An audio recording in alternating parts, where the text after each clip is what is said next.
Do you want your kids to be vulnerable with you? Do you want them to feel free to make mistakes? That there's nothing wrong with them just because they make mistakes? Then you've got to show them how it's done. If you grew up where vulnerability was not only something that you didn't see, but it was also something that you got punished for, how do you go about becoming more vulnerable with your kids? Who's more likable? Someone who laughs at themselves and giggles and is having fun, or someone who's trying to impress you? Perfection is overrated. It's not what you want. You want people who are warm and humble and funny and self-deprecating. They can laugh at themselves. That's what I wanted to encourage with my kids. Welcome to the Bratbusters Parenting Podcast. My name's Lisa Bunnage. I'm a parenting coach. I'm a mom. I'm also a grandmother. And I'm Amy Bunnage, Lisa's daughter, and I handle the marketing and planning here at Bratbusters. While I don't have kids, each episode will dive into parenting topics and Lisa will answer your questions. Let's get started. Okay, sweetie, I was going to say, what are we talking about today? But we actually just tried filming this and then we had to stop and discuss it for a second, and I'll explain that in a minute. But can you tell us what we're talking about today? Today's topic is showing vulnerability around your kids. Yeah. And the reason why we stopped it and talked about it was because being vulnerable with your kids is what I mean by that is show them that you're not perfect. And there's nothing wrong with that because nobody is. It's okay to not be perfect. There's nothing wrong with making mistakes. The only wrong thing is not owning that mistake and making up for it or trying to fix it. That's what I meant. Now, the reason why we stopped it is I don't want you to misconstrue this with being vulnerable with an adult. Like you're going to vent all your problems to someone you're really close to as an adult. You don't do that with your kids. It's not that kind of vulnerable. You're not leaning on them for emotional support. You're not, because they're little kids, right? So, but you're being vulnerable in that you're showing you're human. You laugh at yourself like, oh, gee, look what mom did now. I was very good at that. I was always messing up. So, and the kids saw that. So in other words, it's okay to mess up. But, you know, it doesn't necessarily mean you do something bad, but it just means you're fumbling or you're not good at something or you lose at a game. I mean, there's no big deal. There's no flaw in not being perfect. I've never met a perfect person. I've met some people who think they are. But yeah, perfection is overrated. It's not what you want. You want people who are warm and humble and funny and self-deprecating. They can laugh at themselves. That's what I wanted to encourage with my kids. So being vulnerable is not venting all your problems to your children. It's showing them that you're not perfect and you're okay with that. And you're going to make up for your mistakes when you make them because you're going to make them just like everybody else does. And I think that's important because growing up, when I think of you showing vulnerability, I do think of, sorry, Mom, but I think about you not being perfect. Well, we did laugh a lot. So I was always goofing up. So I was always doing something stupid. So, you know, and it was fun. It's fun. Who's more likable? Someone who laughs at themselves and giggles and is having fun, or someone who's trying to impress you? My mom used to say, no one wants to be impressed. They just want to have fun. She never liked people who were trying to impress. You know, those people who want to show you all the pictures of where they've been and what they've done and talk about their big house and talk. It's just boring. They think that you're zoning out because you're jealous, but no, you're just falling asleep. Like no one's interested in that. People just want to have fun. So do kids. They don't want you to impress them. They want you to have fun with them. I want to touch on this because you talk about vulnerability with calm leadership, but you just said a sentence and I'm just envisioning, now I don't want to stereotype, but I'm envisioning there might be some men listening who go, just giggle in front of my kids. I don't know if that's really my style. How do you approach it differently with moms and dads? I'll be honest, I don't see a lot of dads giggling. I am a giggler, and I've realized when I was a kid, I thought that was normal, but I realized not everyone giggles. So not every woman giggles, but I don't see a lot of men giggling. Some do, but being vulnerable with your kids is just if you're playing football with them and that, just if you fall down and you laugh at yourself, that's being vulnerable. You don't fall down and say, oh, well, I just tripped over that rock. You know, you don't try and save face. Anytime you're trying to save face, you're probably on the wrong track. Just laugh it off and let your kids laugh at you. They love that. My kids bonded over laughing at me. For sure. They were 5 years apart. They didn't have a lot in common, but they both loved laughing at mom. I was very silly. I put myself out there. I don't have a lot of filters. So I put myself out there and was always making a fool out of myself. They love that. That's being vulnerable. And kids relate to that. They like it because everyone makes mistakes. And it's more likable when you see someone else doing it. You think, oh, I do too.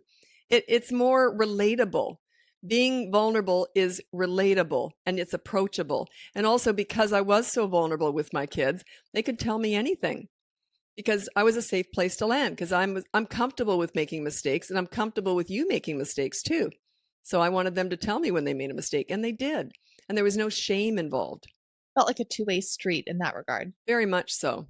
But I was still the leader, which is hard. A lot of people find that hard to understand. How can you be so goofy and joking around all the time and still be a leader?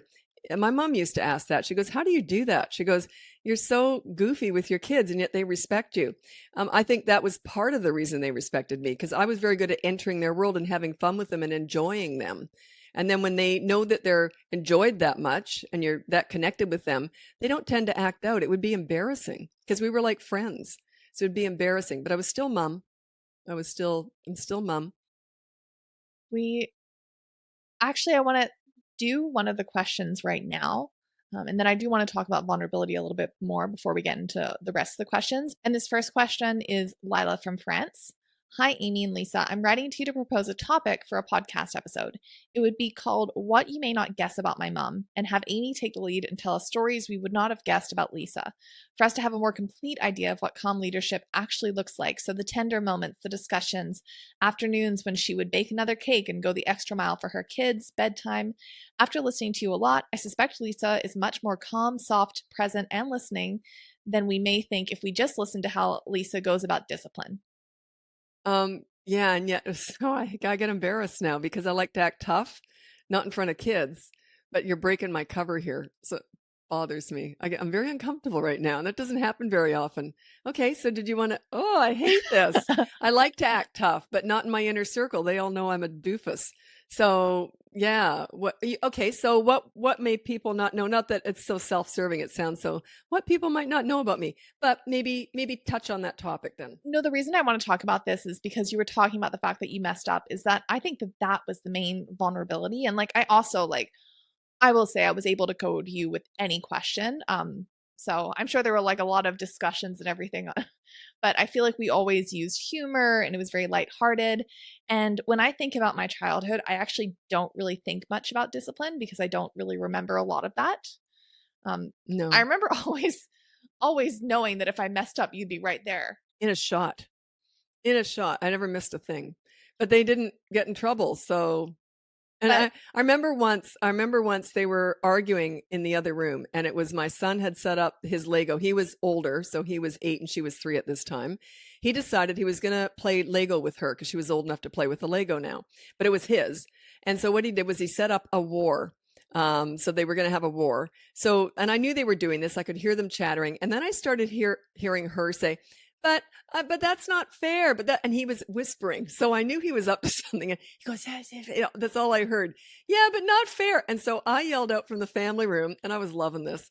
And I yelled out from the family room. I said, do you want me to put down my cup of tea, stand up and walk in there? And my son said, no. And my daughter said, yes, please. So I went in there. It was hilarious. He had set up all the really cool. Did I just talk about this on a podcast? you've talked about it before, I but just love this one. So he'd set up all the cool guys on his side, but he was smart. He gave her like twice the amount of men, but he had all the cool ones, right? She had all the dorky ones. So anyway, I said to him, do you think that was fair? And I'm like laughing while I'm doing it. And my daughter was loving this. And my son knew exactly where we were going with this, but I love that. And I said, so eventually he kept saying, yes, it's fair. It's fair. And I said, fine. If you think each side is fair, then switch. Well, he didn't like that at all. So he made it very fair. But the thing is, I hardly ever had to discipline, but when I did the odd time, I enjoyed it. Like I loved it because they knew exactly where we were going. They could predict everything I was going to do. I don't think he saw that coming, the switch, but I loved disciplining because it was I didn't have to do it that often, but when I did, I was very calm and I talk very slowly. I'm almost whispering when I'm disciplining. So yeah, I didn't have to discipline very often though. And that's why I had the freedom to just be fun and have fun with my kids.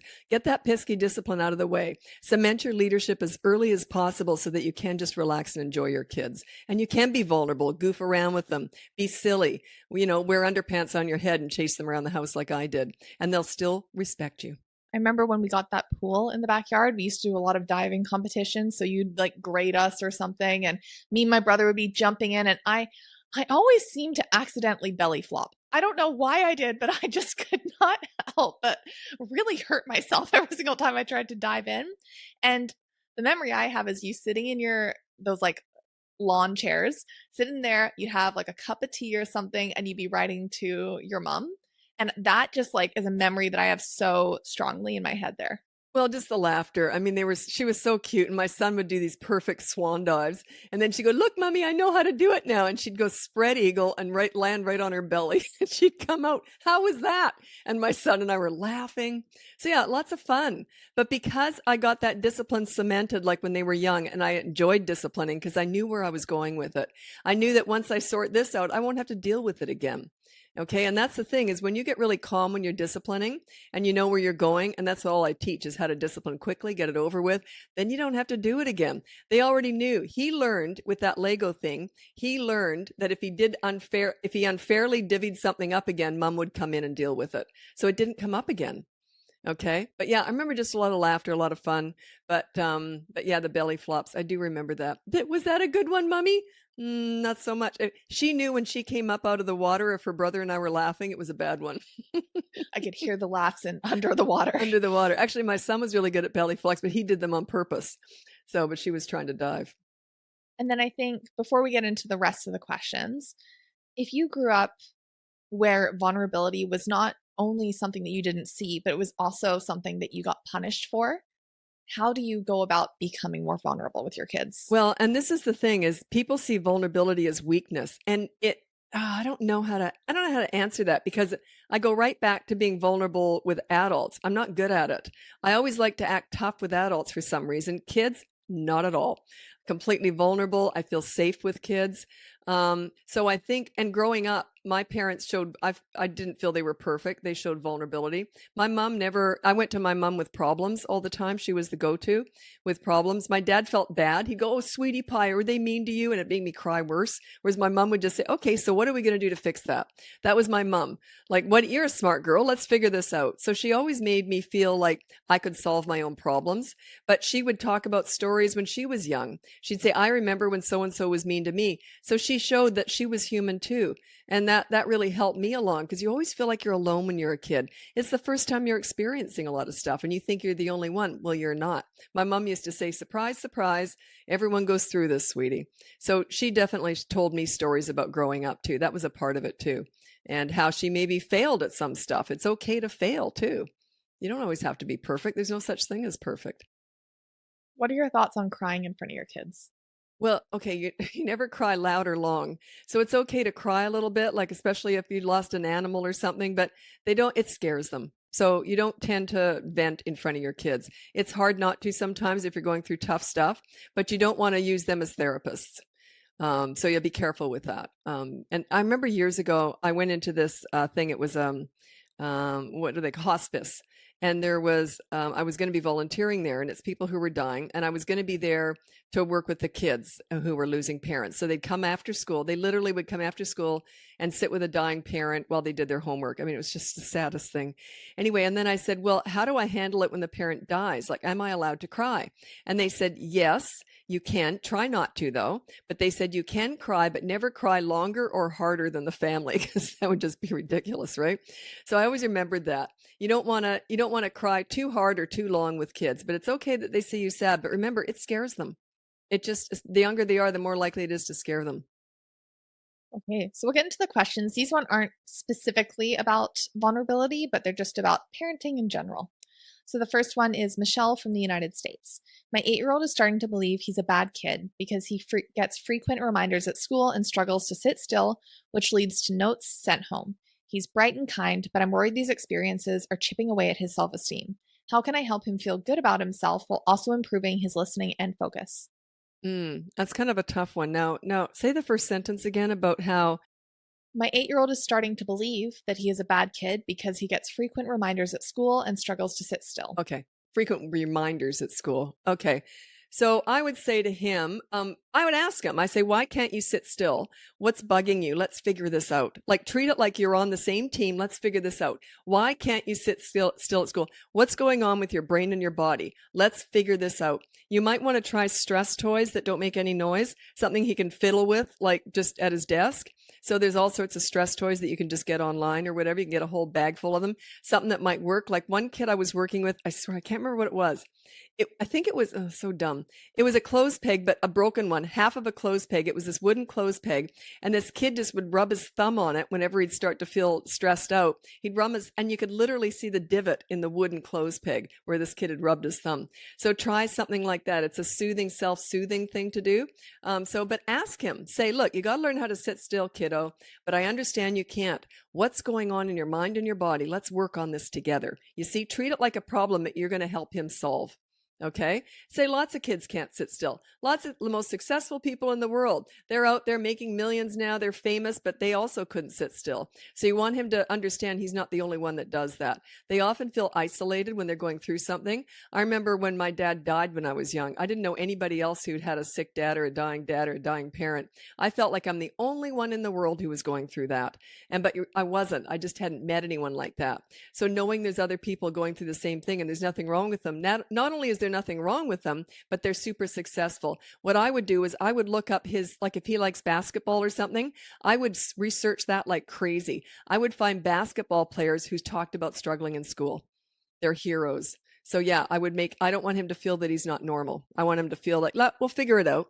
We'll find a way for you to focus better in school. We'll figure it out. Nothing wrong with you, kid. Okay. That's how I would go about it. And then if you are really concerned as a parent, Well, then you could have him assessed. Does he have ADHD or something? I don't know. He might not. He might. I don't know. But that it isn't going to solve the problem, though. That's the thing. So yeah, but yeah, you can have him looked over, see if there's something going on. I don't know. But generally, lots of kids can't sit still. It's extremely common. okay, the next one is Kelly from the United States. 11-year-old daughter who has lost respect for her stepfather and me when witnessing a toxic relationship. We had separated and now back together in an intensive program with each other, and relationship is healed to yet than ever. But our daughter still holds resentment towards her stepfather and me. Okay, what have you done to make amends? What I mean by that is said, you saw us fight a lot. That's horrible. We shouldn't have done that. So be really humble and vulnerable. Say, we should not have done that. We messed up big time. We know we can't correct that completely, but we do want to show you that we feel bad about that. How about we take you to Disneyland? How about we take you to the arcade for the afternoon? You've got to make a gesture to show her you're not just feel bad about it, but you want to own it and open it up. Secrets imply shame. And it's funny because kids blame themselves for everything. They're very narcissistic that way, and it's just a natural thing. That's why when people divorce, the kids always blame themselves. They had nothing to do with it usually at all. And yet they still blame themselves because it's a natural thing for a child to see the world through their own eyes and nobody else's. It's just part of growing up. So yeah, they probably blame themselves from all the fighting too. So yeah, they're probably a little bit traumatized. Make it up to them. Own it. Own it. Be humble, be vulnerable. Say, we messed up big time. Okay. And don't say, but we were going through a lot. I can't stand that kind of stuff. When you're talking to a kid, just own it and make it up to them. Don't say, we were going through a lot and then tell them why. They don't want to hear that. Okay. Just say, we messed up. We weren't good parents for you. Say that. We weren't good parents for you at that time. We want to be better. And even ask, this is an 11-year-old, even say, look, what can we do to try and make it up to you or to show you how bad we feel? That's what I would do for sure. When you're in that situation, what if the kid asks questions like, is it going to happen again? And things that you just like, what if they want to know more about the situation? Where do you put that cutoff? Be careful with that. It's age appropriate. And I would say, I'll tell you what, we're doing the best we can. No relationship is perfect, and we can't predict what's going to happen tomorrow, but we're going to do our best to stay together and be better parents moving forward. You can't make any promises. Just say, sorry, I'd love to promise you that it won't happen again, but I can't. But I will promise you this. If we upset you and you see us arguing, you tell us it's upsetting you, and we will do our best to try and make it up to you or to show you that we're upset that we upset you. I like that. Just to touch on the topic of the episode is it does feel vulnerable, but it also feels like you're in control. Yes. Yes. Like And it doesn't feel out of control as the parent. yeah, you have a plan. You have a plan. And kids like that. We all like that. So yeah, but you've got to understand that it probably has upset her even more than you realize. It's very traumatic. I never saw my parents argue. I don't think you ever saw us argue. When we divorced, I don't think you ever saw us arguing. Or if it was over something stupid like, I don't know, something dumb, but it was never a big deal. But yeah, arguing scares the heck out of kids. Okay, the next one is Fabi from Croatia. My 13-year-old boy seems unmotivated. Is it just a characteristic of his current age, or could we influence his motivation somehow? Okay. Um, yes, it is very common for teenagers to not seem motivated. All of a sudden, they seem to go into a coma. And I remember once my son was, he was, I don't know, about 16, and he was supposed to be vacuuming that day or something. It was just we're having company over. So I said, look, can you just vacuum, today? And he didn't do it. And he said, so I went downstairs in the rec room where he was playing video games. And I said, sweetie, you forgot to vacuum. And he goes, Mom, and he was a really good kid, right? He was about 16. And he said, Mom, he says, I swear, he said, I am just back. And now I know teenagers go through growth spurts, and I have a lot of sympathy for that. He grew like 6 inches in 1 year. He went from like 5'6" to 6 feet in 1 year. And he went through a lot of aches and pains. He was tired. He ate a lot, slept a lot. So I thought, well, maybe he's just going through another growth spurt. He says, I am so tired. He says, I swear, I can't even lift my controller. He had it resting on his thigh when he was playing this game. He says, I am just that tired. His eyes were half shut. And I went, okay, sweetie, I'll do the vacuuming. So I'm upstairs vacuuming, and I hear him yell from the basement. He says, so and so called. I'm going to go out. I'll be back later. All of a sudden, his muscles were working. And so, yeah, motivated to vacuum? No. Motivated to go out with his friend? Yes. So that struck me as hilarious. When he came home, we discussed that one. But anyway, so it's very, very common. Now, you can't necessarily make them motivated, but they have to learn to do what they have to do anyway. So if it's about school, going to school, then, or maybe doing the odd chore that they have, the chores that they have to do at home, they can still follow through even if they're not motivated. It's not about motivation, it's about action. Follow through and do it anyway. I don't care if you're not motivated.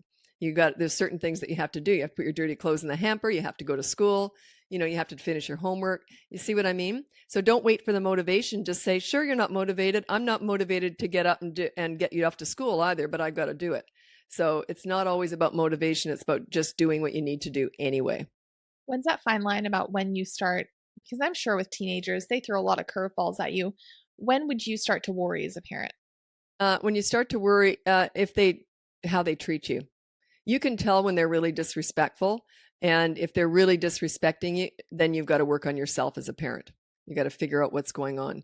Because once they start disrespecting you and not telling you anything either, my kids were very good at opening up with me, so I didn't really worry about them. There is the odd hiccup here and there, but nothing big.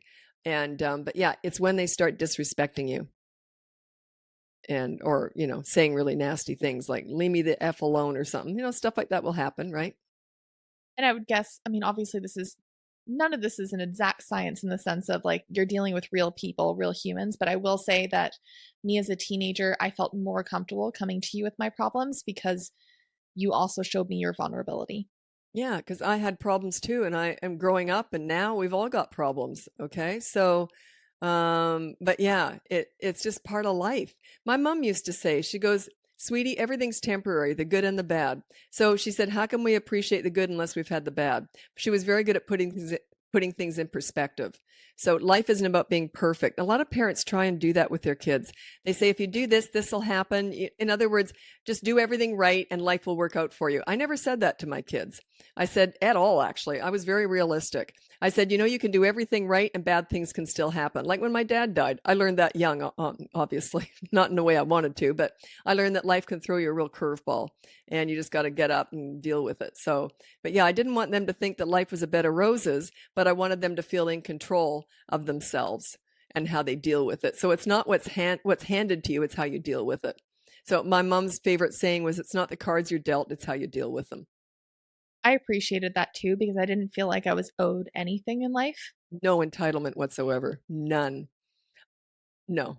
Neither you nor your brother. No. And that's not to toot my own horn, but I think it's just that you set realistic expectations because I do think that would be hard if you go out with the expectation that if you're just a good person, good things will come your way. And I'm not saying that you shouldn't be a good person, but I think it gave me realistic expectations about navigating those struggles when they did come up because inevitably struggles will come up. Yeah, you can do everything right and you can be a fantastic person and bad things can still happen to you. You can do everything wrong and be a rotten person and good things can happen to you. Life isn't fair. Okay. But generally, I said that it should outweigh, like what you put out, you get back overall. So you should be able to outweigh the bad things happening if you are a good person. So I said, you're just working with the odds, though. There's no guarantees with any of this. There's nothing 100% in life. I was going to try and make a joke about something that is 100%, but no, I wasn't fast enough thinking with that one. No. And I remember when I was a kid though, and I'm very into justice, and injustices drive me insane.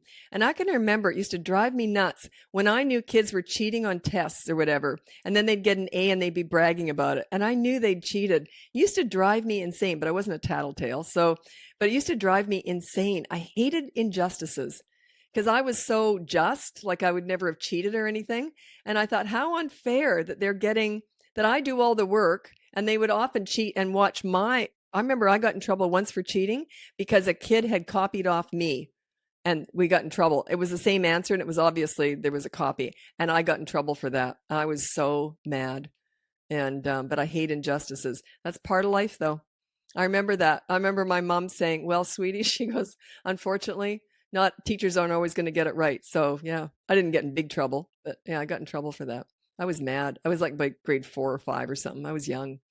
My apologies. Hated injustices or hate? I hate them. I really do. I I think really you do. still do, yeah. I still do because I'm so rule following. I kind of do the right thing. Not perfect, but I'm a rule follower and I don't like cheating or anything.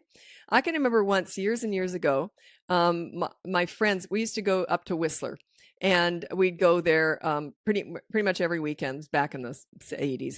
Anyway, and I remember one night we used to go to this nightclub. I think there were 2 nightclubs in the village that we'd go to. And the one was really popular. And so we always wanted to get into that one. There's always huge lineups. But because we were regulars, we would sneak in the back door. Well, I couldn't do it. Like all my friends would sneak in the back door and the bouncer would let us in. So I was standing there still outside like an idiot. And he goes, well, come on in, come on in. And I said, yeah, but there's a big long lineup. He looked at me like I was nuts. And I remember I did end up going in, but I felt really bad about it. But when I said, but there's a lineup, he was like, he didn't even compute what I just said. I felt bad for getting in front of all those other people. But I guess being regulars, maybe that was it. I don't know. But anyway, I remember that. So isn't that crazy? I didn't even want to go in because of that. And I felt guilty all night. And then I had a few drinks and got over it. Just to clarify, so you can't really remember when I said my first word, but that you remember. That was about me. Okay, we'll do one final question. Well, I do remember your first word was mum. Because that was about you. It was about me. It was about me. And she didn't say mum. She went mumma. Like she pronounced the mum twice. Mumma. Mumma. But I remember that. And I flipped out. Oh, you said my name. And she was so proud of herself. So I do remember that. See, I remember 1 or 2 things about you. Now, just to clarify, she was my second. That's why. Everything her brother did. Oh, I remember the first day he ever did that. I remember the exact time. I've got it written down. And here's all of his baby teeth. What about mine, Mom? Oh, Amy. Oh, I didn't keep any of those. Amy learned to walk by the time she was in school. I think. I'm not sure. Can't remember. Okay, final question is Simone from Switzerland. My son will turn 12 in a month. He constantly feels disadvantaged compared to his classmates because he doesn't have his own phone, isn't allowed to use social media, and is allowed to spend less time gaming than others. Whenever we try to accommodate him, so for example, by letting him have a new game or use an old phone of ours so he can reach us, but nothing else, the discussions start all over again because it's never enough. How can we as parents gain more clarity in these discussions? Okay. That's kind of a tough one for me, and I'll tell you why. I don't necessarily think they need a phone till they're 12 or 13, but if all their friends have phones, they're going to see what they're going to see on their friend's phone anyway. So I don't see phones dangerous if all their friends have it already.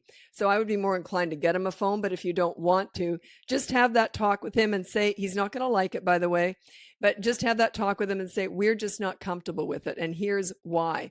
But I would ask him, why do you think we should give you a phone? So try and open up the conversation at least. Let him feel like he has a chance. Maybe he will come up with something fair and reasonable. But I think that's a really good point that I just made. If all their friends have phones, they're going to see what they're going to see anyway. You're not protecting them from anything. I don't know if it was about a similar situation, but I think I saw on TikTok somewhere that someone got their kid to create like a PowerPoint presentation, like a deck, basically, on all of the reasons why they should get a phone. And it was actually really well done. Yeah, you see, now I encourage that. I would be more inclined to give him a phone if he came up with some really good reasons. But you see, I talk to them, I give them respect. I would say, okay, I understand all your friends have that. I get that. And he's almost 12. It's not that bad to have a phone at 12. But if all of his friends have it, as I said, he's going to see everything anyway. But say, why do you think you should have a phone? Present your reasons why, maybe write them all down, and we'll discuss it. So, and you want to look like you're literally maybe going to say yes. Or maybe you can cut a deal and say, how about in 6 months?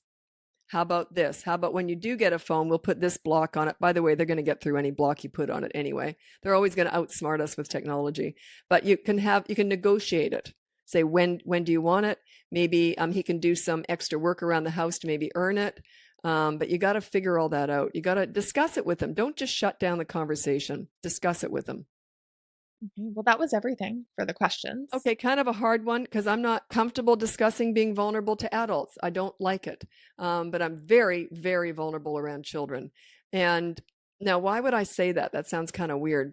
But kids are a safe place to land. They love you. Your children love you. And you want to show vulnerability to them. If you're going to show it to anybody, show it to your kids. They are a safe place for you to land. Okay? And you're also showing, when you show vulnerability, they're going to show it to you. You become a safe place to land for them too. So you give vulnerability to get it. You got to show them how it's done and say, yeah, I messed up. I feel really bad about that. I shouldn't have yelled at you. I completely messed up. And so how about I take you out for ice cream or something? And then just have fun when you go out with them. Show them how it's done. Show them how you make mistakes and you make amends. And it's okay to not be perfect because nobody is anyway. Those people out there pretending they are, they're just full of crap.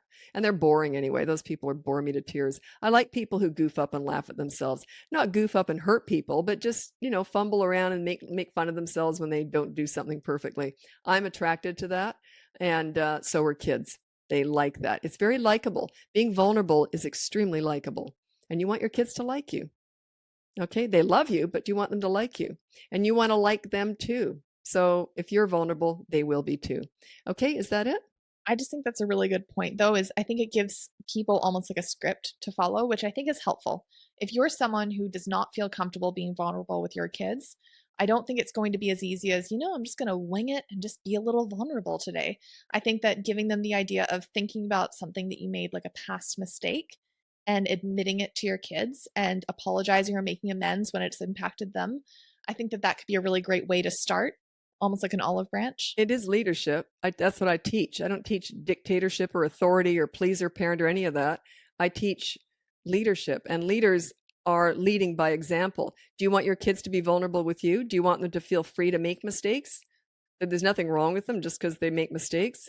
Then you've got to show them how it's done. So anyway, like I said, I'm very uncomfortable being vulnerable with adults that aren't in my inner circle. And I think most adults are, but loosen up around your kids.